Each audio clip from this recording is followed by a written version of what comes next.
We are live, ma'am. Okay. A very good evening to one and all joining us this evening. I welcome you to another episode of the YOSI Journal Club, a monthly series started by the Young Ophthalmological Society of India. The Young Ophthalmological Society of India has a prolific set of office bearers, and supporting them are another prolific set of executive members carrying on the legacy from the past 5 to 6 years.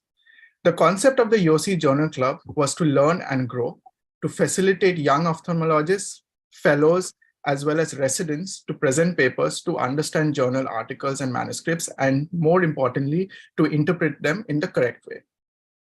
So in a journal club, we usually assess the literature by defining the problem, by specifying the research question, by defining and discussing the variables, selecting the subjects, selecting an appropriate research design, analyzing the data, and most importantly, interpreting the results that have been put forward.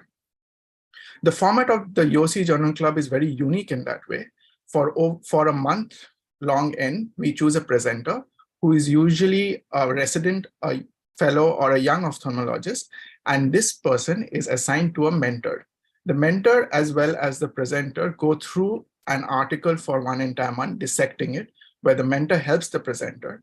And on the date of the journal club, these two combinations are together teamed up with the research experts as well as panelists who discuss the merits, the demerits, as well as the recent advances in the paper. At YOSI, we follow the MERI format for interpretation of a journal article, which includes method, assignment, assessment, results, interpretation, and finally extrapolation, which is a step-by-step approach to reading medical evidence. This is the YOSI Journal Club team led by Dr. Nupur Goel, ma'am. If you are watching this and are interested and would like to present a paper at the YOSI Journal Club forum, you can take a screenshot of this very page and write to us. We would be happy to have you on board. We've had various journal clubs since its inception, going through various subspecialties, including glaucoma, endophthalmitis, cataract, and ocular oncology in our very first season, followed by June 22, where we started with pediatric ophthalmology.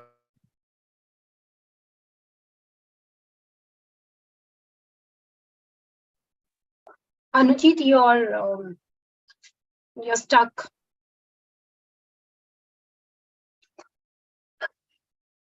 Anujit? Anujit, are you there? Okay, so Anujit?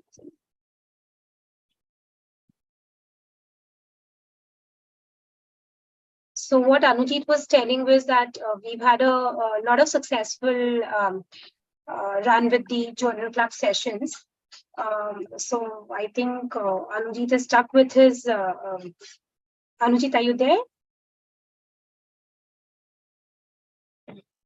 Okay, so what we'll do, I think Devika, you can start presenting and then we can, move on with Anujit later on. Yeah. Devika, you need to unmute yourself.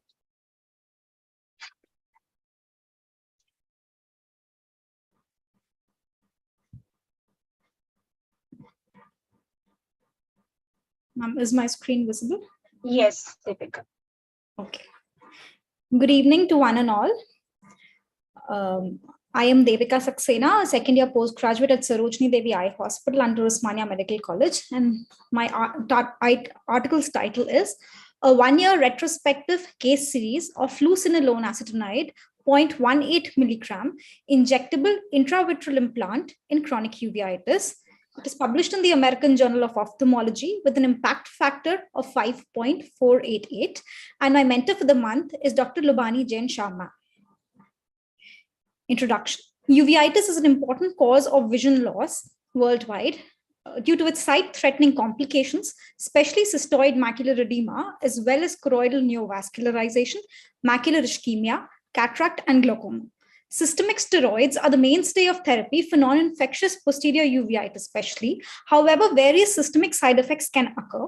Intravitreal medications achieve a therapeutic level in the vitreous while minimizing the systemic complications. We have corticosteroids, anti-VEGFs, immunomodulators like methotrexate, sirolimus, non-steroidal anti-inflammatory drugs as options that are usually available for the intravitreal therapy. Now, to keep the audience engaged, I want to ask a question, and you can type in your answers in the chat box. Uveitis is defined as inflammation of the uveal tract and is classified anatomically as 4 different types. Of these types of uveitis, which of the following is localized to the vitreous cavity and or pars plana? Your options are anterior, intermediate, panuveitis, and posterior uveitis. So I'm having a look at the chat box. We'll just give the participants about a minute to respond. So if you're watching the journal club and you have the answer, you can add it in the chat box. Dr. Neha Mohan ma'am has answered intermediate. That is option number 2. Dr. Devika, can we have the answer? Yeah, the answer is intermediate uveitis. And we move on to the second question. Which of this is a classification used for uveitis? The options are the SUN classification, the ETDRS, the LOCS, or the IC3D. You can answer in the chat box. So very simple question, and we already have many answers for this. Dr. Bhavik sir has responded with option A. Yes, so the answer is option A. That is the standard uveitis nomenclature. That is the SUN classification for uveitis. And now we move on. So this is the uveitis, one of the SUN classification for uveitis. You can described under the heading of onset, which could be sudden or insidious, duration, limited, which is less than equal to 3 months of duration, persistent more than 3 months, and course, acute, recurrent, or chronic. Now, studies have been done and various intravitreal drugs are being used. This is a review article which showed the studies on intravitreal triamcinolone especially, where 4 of these studies were seen. One was Koch et al., Park et al., Tunker et al., and Salam et al. All of these, they had given triamcinolone acetonide 4 milligrams and 0.1 ml. And all of these, we had seen the improvement of the best corrected visual acuity. We had also seen the uveitis reoccurrence rate, re-injections. And so in the Koch et al., they showed that the best corrected visual acuity came to 0.39 from the previous, which was 0.65. But we had also seen that the occurrence of cataract was 14% of previously clear lenses who had developed the posterior subcapsular cataract, and 12% of the eyes with pre-existing cataract had increased opacity. Similarly, in the Park et al. Study, where we had seen that the mean baseline visual acuity was 0.89, it had improved at 3 months to 0.59.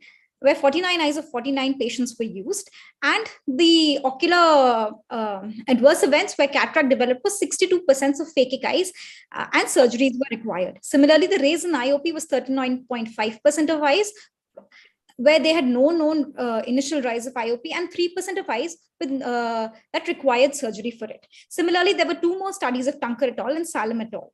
So, but in October 2018, FDA approved fluocinolone acetonide 0.18 milligram implant for treatment of chronic non-infectious intermediate posterior panuveitis with active inflammation. This delivers 0.2 micrograms of fluocinolone acetonide per day for up to 36 months. So it is basically a preloaded applicator which we use to deliver the drug. Unlike what previously we had was the Retisert, where it was 0.59 milligrams of fluocinolone acetonide, which required a pars plana incision. Now, coming to the study, the purpose of the study is to evaluate the real-world therapeutic efficacy and safety of the novel long-acting fluocinolone acetonide 0.18 milligram injectable intravitreal implant in chronic uveitis. Materials and method. The study design is a retrospective case series, and the study period was June 2019 to August 2020, where the injections were given and followed up for 12 months.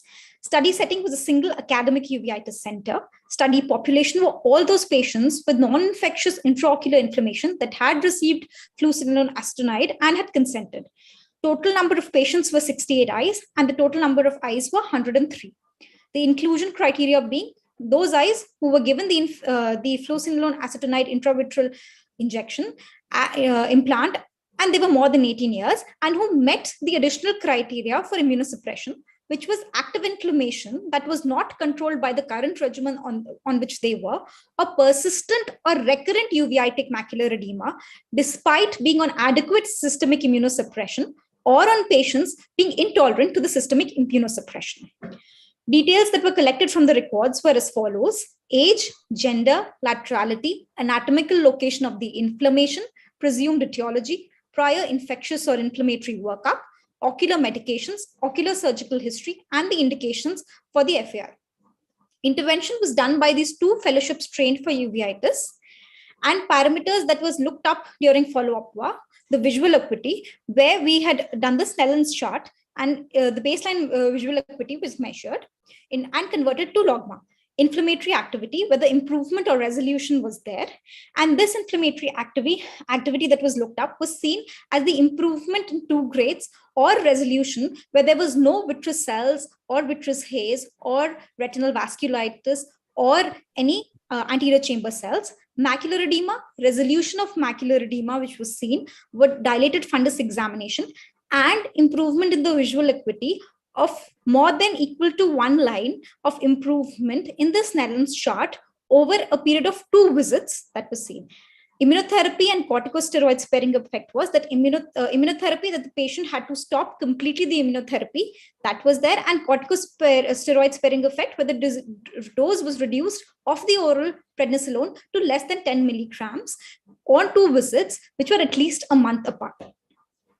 The data collected was compared to the baseline examination, and descriptive analysis was performed. Snellen's visual acuity was converted to logMAR, and continuous variables were compared from the baseline to the post-injection 12-month using the student t-test. The p-value less than 0.05 was used as statistically significant. Now, these eyes, 103 eyes of 68 patients, were followed up for a period of 12 months at 1 month, 3 months in post-injection, 6 months, and 12 months.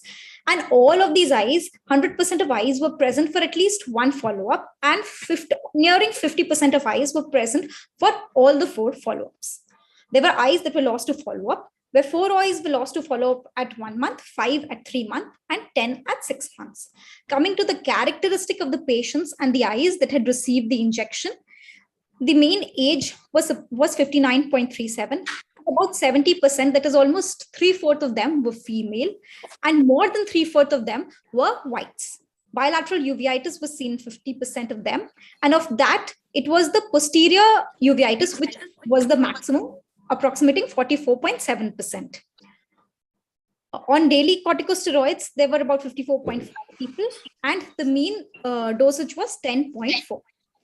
On systemic immunotherapy, they were about 32.3%. Intraocular pressure, the median that we had seen was 16.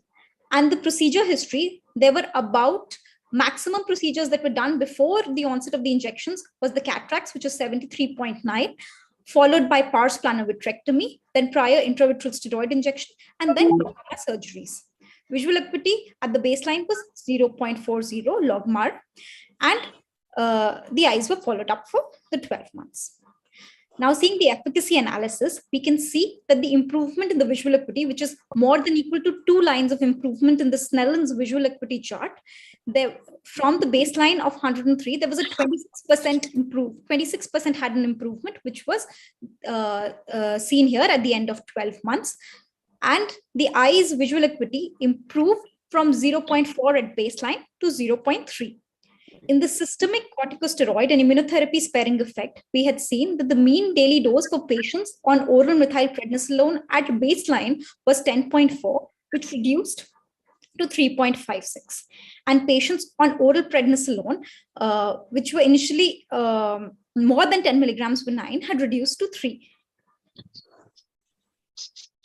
Now, looking at the macular edema, initially 23 patients had macular edema at the beginning, and we had seen that by about 6 months, there was 50% reduction in the macular edema, which had increased further at the end of 12 months. Efficacy analysis. Further going on to the inflammatory activity, 17 eyes had inflammatory activity at the time of injection with resolution at 6 months, and they remained the same. But there was one eye which had no inflammatory activity at the beginning, but had developed the activity at the end, one eye at the end of 6 months.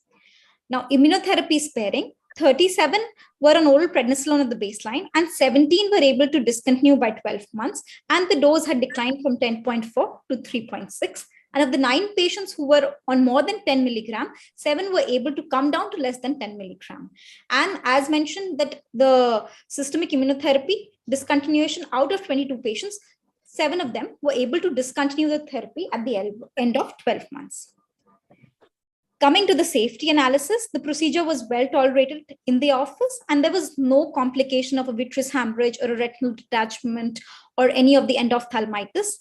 But implant migration was seen, and all the 3 eyes which had implant migration, all of them were pseudophakic eyes. 23 eyes were phakic at the time of injection, and as a complication, 30% of them, that is 7 out of the 23 eyes, had to undergo cataract surgery. In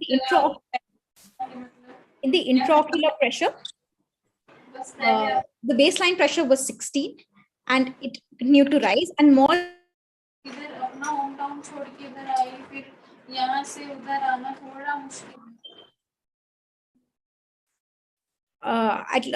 It was seen that about more than hello. Yeah, you're audible. Yeah, Devika, just unmute yourself again. I have muted everyone. Yeah. Devika, unmute yourself again. Devika, unmute yourself. Is it fine now? Yeah, yes, it's fine. yes. Go ahead, please. Yes, ma'am. So IOP 14 eyes had an IOP of more than 10 millimeters of mercury above the baseline in 12 months, and 22 of them required glaucoma drops. 18 required 2 or more drops, and 5 even required 3 or more drops at the end of 12 months. And a few also required glaucoma surgery at the end of the 12 months. Now, 3 people in the failure, we had seen that 3 people were there who had resolution of macular edema, but which reoccurred, because for our definition of macular edema, they at least had to have macular edema resolution for at least on the 2 subsequent visits. And 40 eyes had a history of IV dexamethasone that was given to them, or fluocinolone acetonide, 0.56 milligrams, which is Retisert, or an intravitreal triamcinolone prior to these procedures. And of these, 3 required an injection again. Now, coming to the discussion. So as we know that going to the background, there was fluocinolone acetonide, which was first introduced as an ILUVIEN for use of diabetic macular edema, and then Retisert came in. And when Retisert came in, it was a 0.5 milligram injection, which was given through a pars. It was through the pars plana incision, and it was 0.5 milligrams with a dose of 0.6 micrograms that was released per day. It was for about 36 months, following which Ozurdex had come in, and that was being used most commonly for which is dexamethasone for the inflammation control and chronic uveitis. So there's a study which shows that Ozurdex implant was seen comparable to fluocinolone acetonide, which was the Retisert implant, in preventing recurrences of non-infectious uveitis and improving the inflammation and best corrected vision. And it was seen that actually Retisert was the one which had higher rates of progression of cataract and glaucoma and surgeries in comparison to the Ozurdex. There were multiple more studies done, where the side study cohort had shown that they had also tried to use cyclosporin, azathioprine, methotrexate, mycophenolate, and the FAST trial had also tried to use methotrexate and mycophenolate for the uveitic macular edema, but it had persisted in more than half of the patients at the end of 12 months.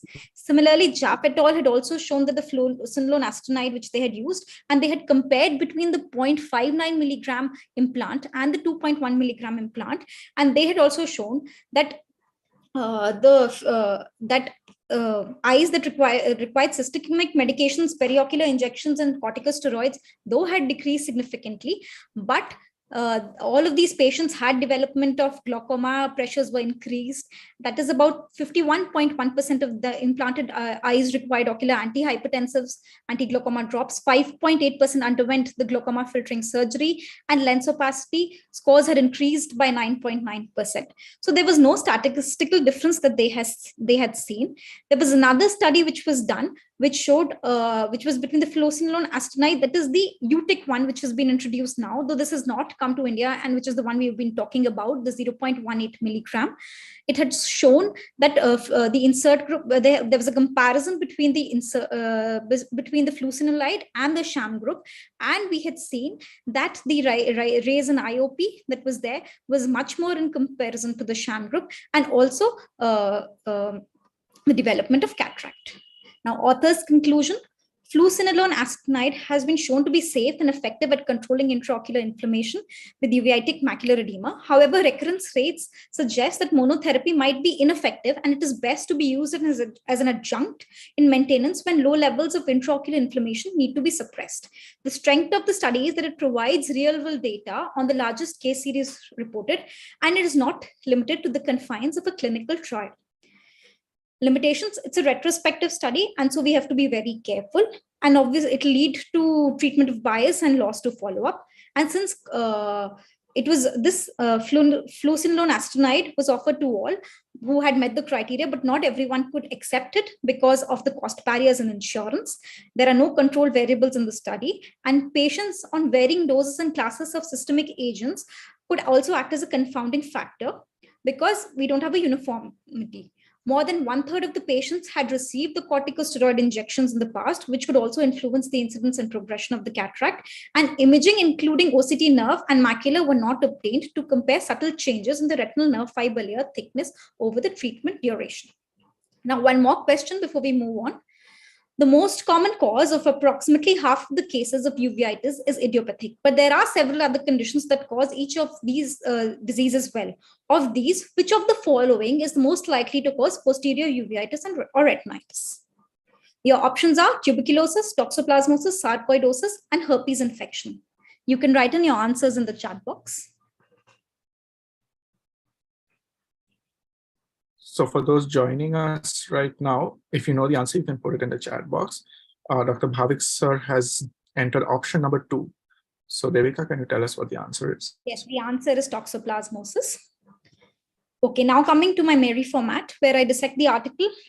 Method: study hypothesis is long-acting fluocinolone acetonide 0.18 milligram injectable intravitreal implant, as it is not efficacious as an adjunct in chronic uveitis. Study design is retrospective study of cases. The population is defined, the period is defined, and the sample size is defined. The method of assignment of population in the study has been defined. There is no control group, and hence no masking and blinding is required. Study variables are defined, and there's a follow-up at 1, 3, 6, and 12 months. So there is a loss of follow-up of patients as well, but 100%, at least one of the patient, like 100% of the patients were present for one of the follow-ups. Assessment has been done as mentioned previously. Visual acuity improvement more than equal to 2 line on Snellen's chart, resolution of intraocular inflammation, macular edema, corticosteroid and immunotherapy sparing effect, incidence of cataract surgery, and the rise of IOP levels above 10. These are the results have already been mentioned previously, where the visual acuity improved from 0.4 at baseline to 0.3 at 12 months, and 6 of the 17 eyes had resolution of inflammatory activity from baseline. Macular edema had reduced in nearly half of the patients by 6 months and 61% by 12 months. 17 were able to discontinue your immunotherapy, and 7 were able to stop the systemic therapy. 14 eyes had a rise in IOP of more than 10 millimeters from the baseline, and 22 required glaucoma drops. 30% of the phakic eyes underwent cataract surgery. My interpretation: author states a contributory efficacy of fluocinolone acetonide in reducing inflammation and uveitic macular edema as an adjunct to systemic immunosuppression. However, doses of the pre-injection immunosuppression, grade of activity haven't been specified in the study and haven't been analyzed. And the increase in IOP seen as per the study, an increased need of cataract surgery has been seen. However, a majority of the population actually were pseudophakics before the start of the study. So we cannot assess that. And 40% of the eyes had 40 eyes, that is 38.8%, had received intravitreal steroid injections in the past, and only 3 eyes required a repeat injection. Extrapolation, authors states that it can control inflammation and uveitic macular edema as an adjunct to patients with systemic immunosuppression. The study is predominantly on bilateral uveitis in white eyes and with patients who had undergone previous vitrectomies or intravitreal steroid injections. So those might act as a confounding factor. By interpretation, the study isn't a very detailed one in terms of being specific for grade of inflammation, the history of treatment, the dose of immunosuppression that the patients were on previously, and hence it is difficult to extrapolate it and generalize it. These are my references and my acknowledgement. I'm deeply indebted to Anujit Paul sir for his understanding and encouragement since the time we started this journey. And I would also like to express my gratitude to my mentor, Dr. Lubani Jain Shah ma'am, for a valuable time and guidance without whom this wouldn't have been possible. Thank you. Thank you very much, Devika. I think that was a very difficult article, but very lucidly presented in front of the audience. I request you to stop sharing your screen so that I can share my screen. Yes. So I was disconnected a bit in the middle. I was unable to introduce the panel. So I'll just go through the panel once more for everybody's convenience. This evening, we have with us as our research expert, Dr. Bhavik Panchal, sir, who's a consultant ophthalmologist in vitreoretina services at LV Prasad Eye Institute. On the panel, we have Dr. Vikram, Dr. Neha Mohan ma'am, and Dr. Rohit Modi, sir. As our mentor for this month, as well as for today, mentoring Devika, we have Dr. Lubani Jain. The presenter and speaker for this evening was Dr. Devika Saxena, who is a second-year MS Ophthalmology resident from Sarojini Devi Eye Hospital and Osmania Medical College at Hyderabad. My name is Dr. Anujit, and I'm the moderator. I would introduce the next speaker, who is the research expert for this evening, Dr. Bhavik Panchal. He completed his postdoctoral training from the LV Prasad Eye Institute in Hyderabad and his clinical and research fellowship in vitreoretina and uvea from LV Prasad Eye Institute. He's a man who needs no introduction, with numerous awards, grants, papers, and publications to his name. With that, sir, I would like to unshare my screen and ask you to begin the proceedings. Yeah, so first of all, thanks Anujit and thanks YOSI, and very well presented Devika. Good pace, and I hope people understood the complexity of the article as well. To make the statistical capsule easier, right, I have made few slides. I won't take much time, but I thought it is important to for people to understand what exactly authors mean when they write certain words, right, in the statistical analysis aspect. So if you look at the article, this is the statistical analysis paragraph. And if we dissect it further, I just want to introduce to a certain words that were used in this particular paper, like compared to the baseline, right? So that means the authors are assessing changes or improvements in the measured variables at, say, post-injection 1 month, 6 months, 12 months to the baseline. Right, very simple here, right? So the second word here is descriptive analysis. So descriptive analysis basically, our statistics are used to summarize the data at each follow-up interval. They can be mean, median, standard deviation, or interquartile range, which are used in this article. The third point here is non-normal distribution. That means when the data is not normally distributed, that means it does not follow the Bell's curve. In such a scenario, median is often used as a measure of central tendency compared to mean. So, for example, age, they have used median here, right? So, next is interquartile range. So, again, the same thing, when data is not normally distributed, better to use a median and also represent in the form of interquartile range. I'll come to it why the interquartile range is important, especially for this article. The next point here is patient level analysis.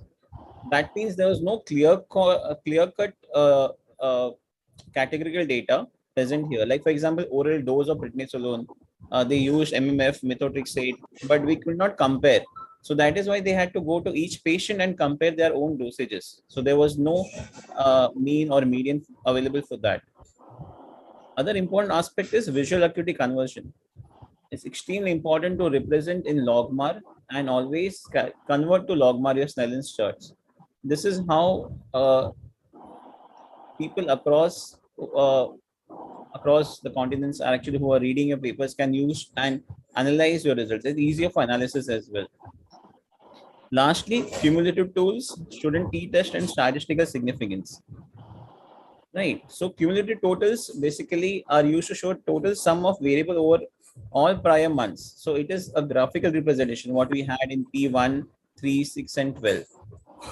A student t-test basically is used to compare baseline, that is pre and post intervention. Right. So here, if you saw the means were compared of the visual gain between the pre-injection and the post-injection different point in time. So for this variable, student t-test was ideal. And lastly, we all know a p-value of less than 0.05 is significant. Now, coming to the article, there were certain instances where not much of statistics was used in this article per se. So in none of the tables, they describe the p-value. They have not mentioned standard deviation at most places. I want to specifically highlight this point here. In table 2, they mention as median 0.4 and the interquartile range also is 0.4 to 0.4. So if you subtract this, you get 0, right?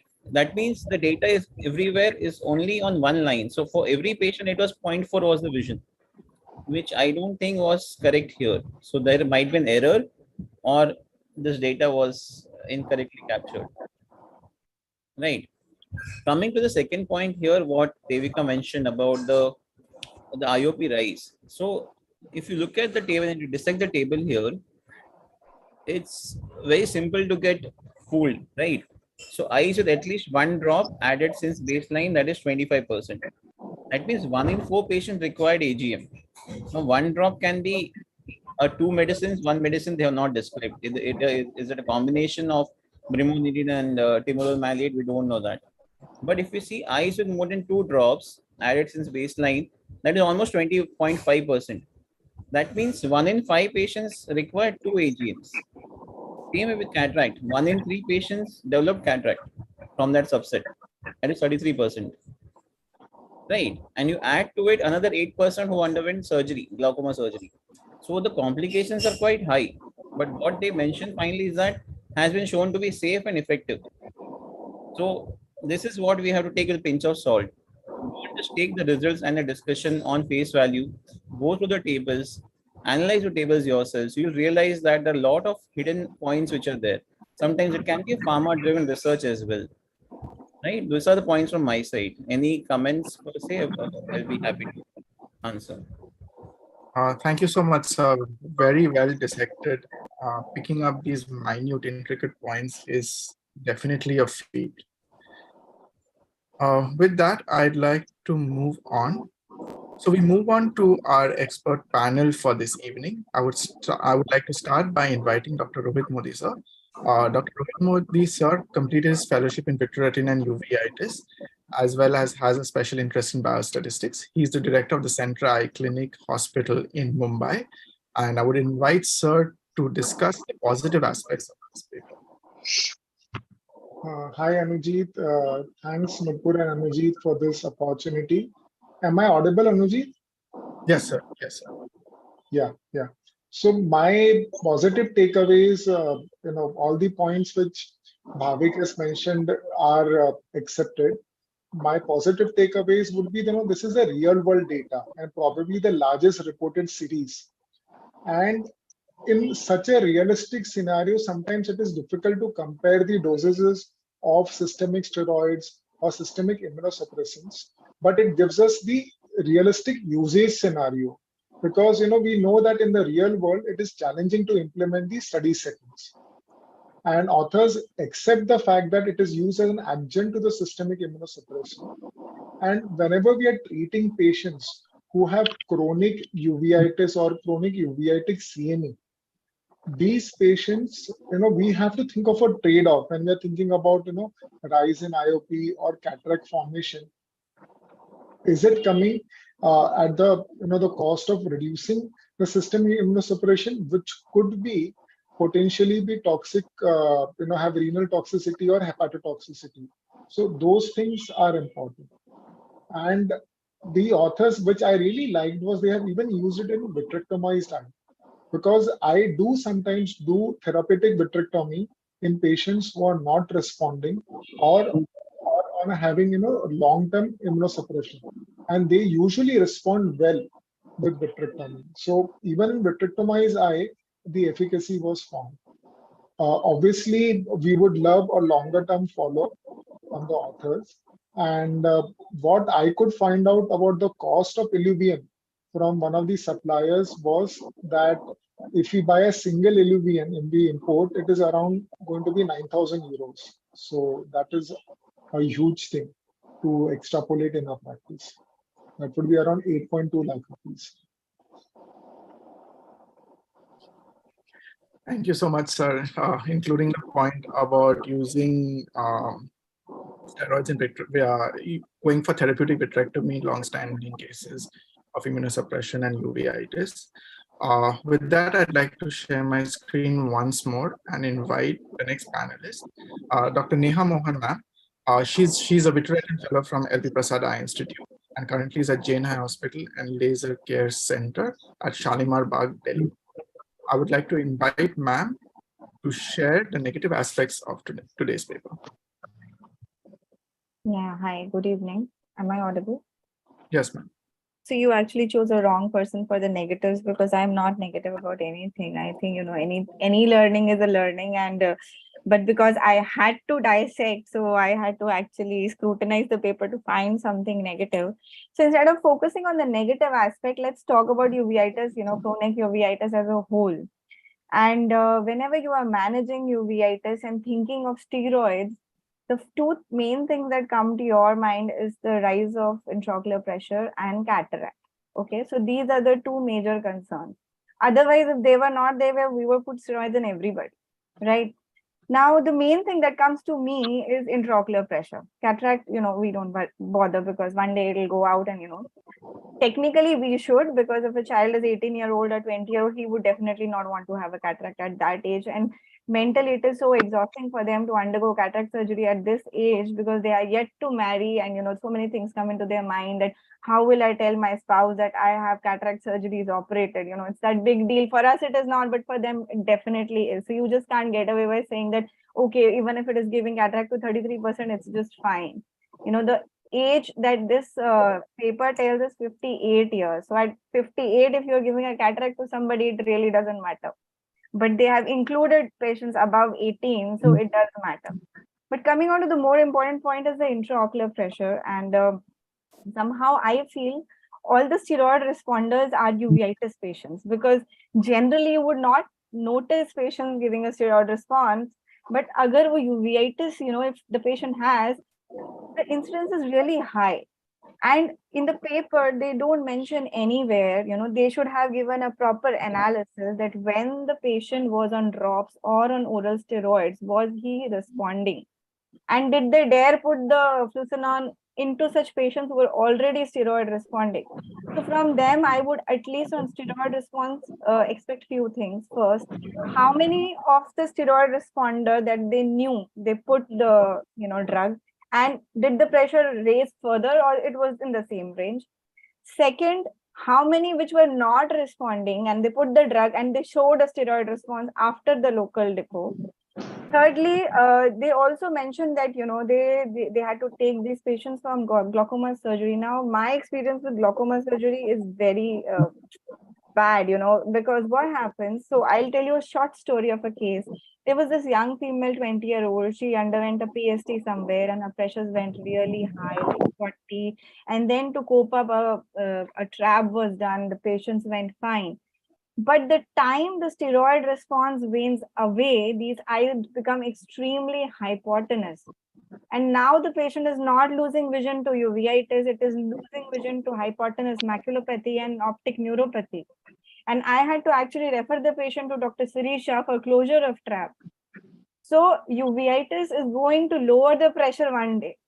And if we are doing anti-glaucoma surgery in a uveitic patient, it is very, very dicey. So the main catch here is that, why are we putting a fluocinolone, in the first thing? They have used this word that the criteria was they are on adequate immunosuppression, and I would call adequate when the inflammation is not there. So this adequate is a very vague term. What is adequacy here? Because if they're having an inflammation, your immunosuppression is not adequate. Also, bilaterality is seen in around 51% patients here. Why would I put two drugs, in both the eyes? I would put one injection. I would rather put my patient on an immunosuppressive therapy rather than putting injections in the two eyes. Thirdly, when this, I don't know why they love this word real world scenario, because I think all the papers that come are from real world only, especially any retrospective study. We pull it out from the file, so it's a real world, but I guess they're fascinated with that word.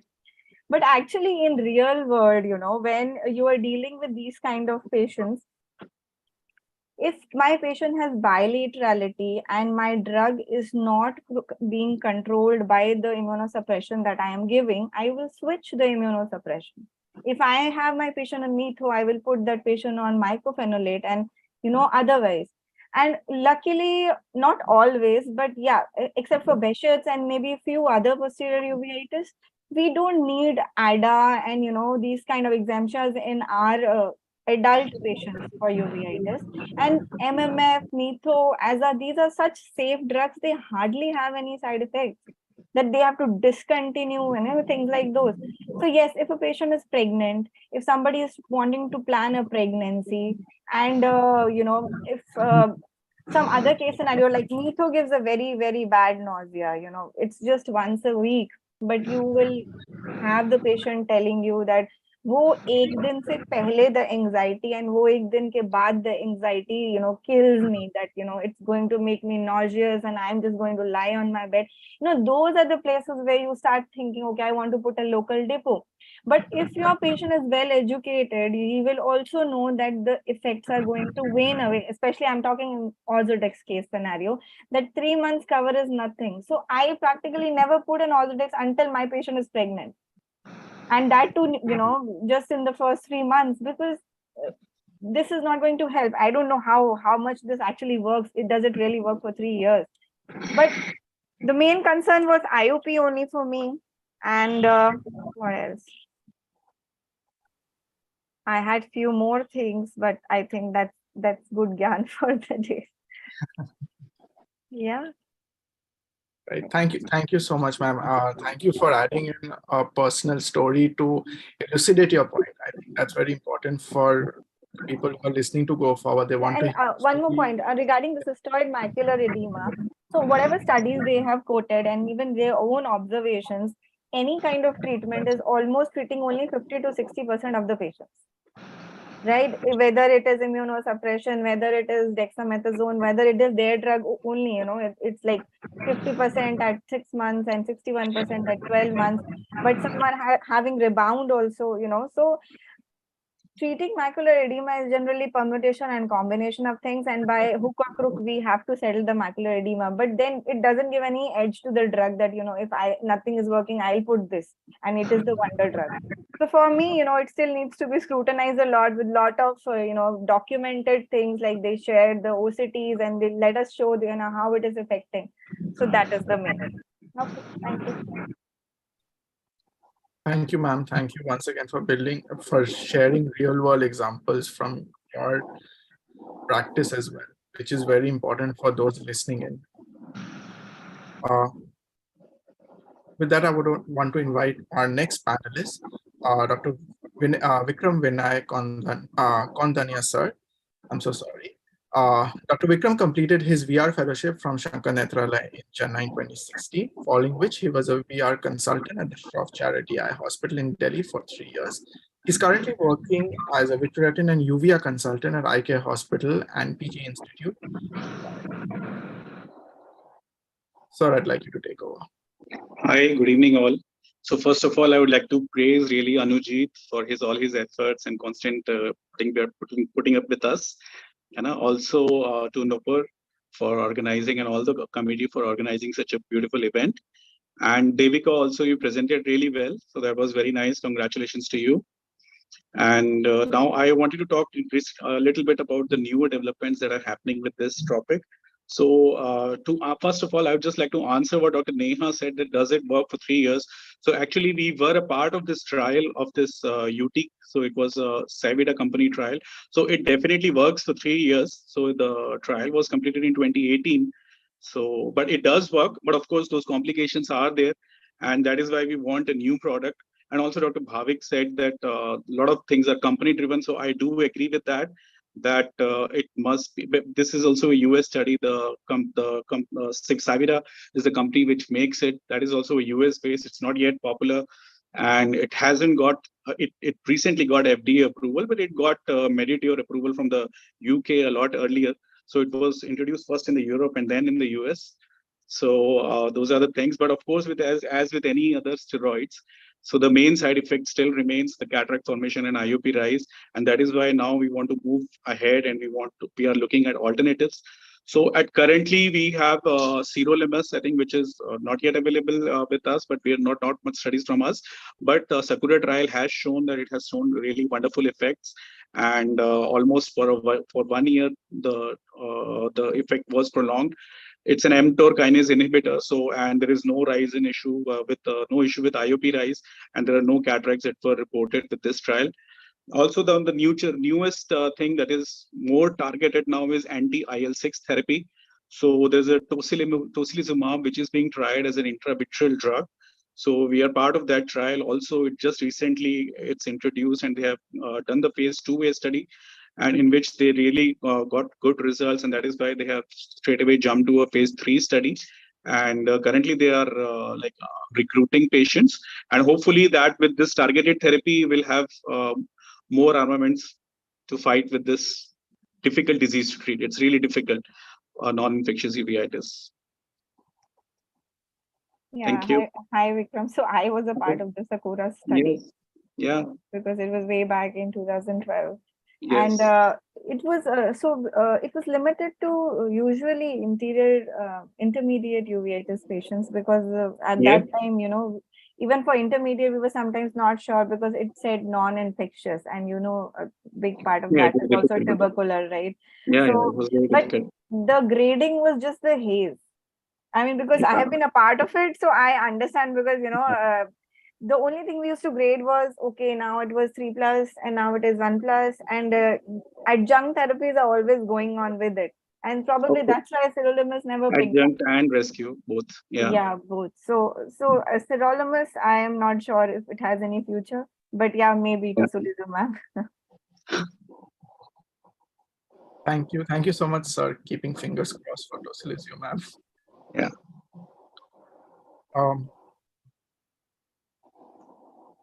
So with that, we're coming to almost the end, but last but not the least, I would like to invite Dr. Lubhani Jain Shah ma'am, who has been our monthly mentor and who has been mentoring Dr. Devika for the past month, going through her presentation and helping her out.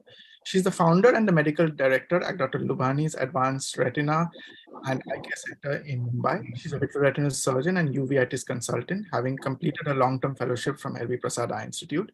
She has completed her MS in ophthalmology from the Regional Institute of Ophthalmology, RIOGOH Madras, and her MBBS from St. G.S. Medical College. She's a passionate researcher and an academician, having numerous projects to her name, and has been affiliated to numerous well-renowned institutes. With that, I would like to invite ma'am to share her concluding remarks and a summary of the study for us. Thanks, Anujit, for that introduction. At the outset, I'd like to congratulate Dr. Nupur and Dr. Anujit for organizing such a beautiful journal club. I think it's so detailed with everybody speaking on different aspects. So it's very, very well done. And congratulations, Dr. Devika, for an excellent presentation. So I think my work is all done, but I'll still go into summarizing the final key points from this journal club. So I'll just go through the results and just highlight the ones which are important. So this is a very interesting study because it gives us another treatment option for this bracket of non-infectious uveitis. So uveitis per se is a very difficult to treat entity, and the more options we have available for its treatment, all the more better. But there are certain positive and negative points about this study. So this is predominantly a white population, as you can see in the data. And a lot of these cases were bilateral uveitis, and quite a few had already undergone a pars plana vitrectomy or were already had undergone a prior cataract surgery or a glaucoma surgery. And you can see that 73.9% of the eyes were pseudophakic. And one of the main side effects of a steroid injection is the development of cataract. So here the results could be very highly skewed. Also, they'd already received previous intravitreal steroid injections, which again could skew the results. And overall, as mentioned by the author themselves, it was treating patients with a very low-grade inflammation. And the steroid mean dose was 10.4 milligrams with a range of 2.5 to 40. So visual acuity improvement of more than 2 lines was seen in 24.4% of patients by 6 months. And the mean dose of oral steroids reduced from 10.4 to about 4.6 by 6 months of the study.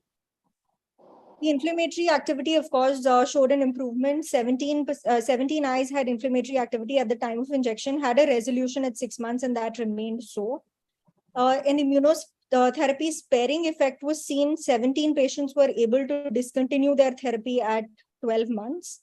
And 22 patients on systemic immunotherapy at baseline, out of which 7 of which were able to discontinue by 12 months.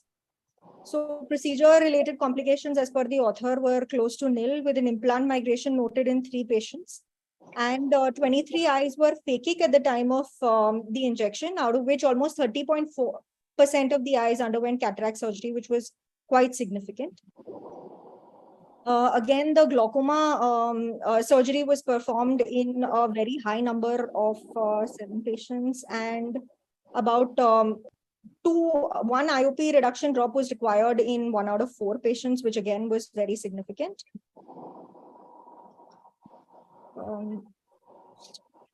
So a macular edema reduction was noted in 47.4% of patients by 6 months.